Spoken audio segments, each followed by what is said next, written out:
प्रधान जी जीत गइल बा ना, पार्टी साटी नहीं खन देले, चलल उनसे कहा कि पार्टी साटी दे। प्रधान जी तेरे वाली जल्दी आई पार्टी। प्रणाम प्रधान जी। प्रणाम प्रणाम, बैठलो बैठलो बैठलो बैठलो।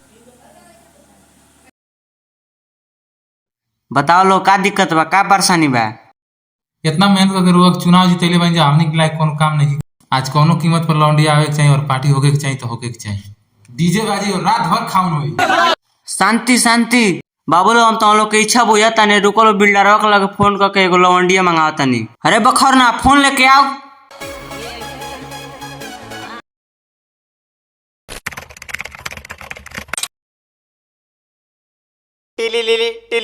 हेलो बिल्डर, हम कोयला प्रधान बोलतनी बलिया से। हम अपन एगो आदमी भेजतनी, एगो लौंडिया भेजो। रेलम बुआ है ने आओ। हाँ बोली प्रधान जी। हई चाबी लो, बिल्डरों के लगे फोन कर रहनी है, जा एगो लौंडिया लेके आओ। ठीक बा प्रधान जी, जातनी।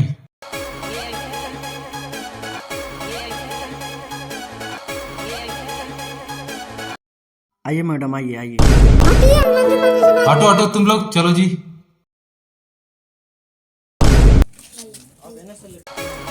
बैठो यहाँ बैठो।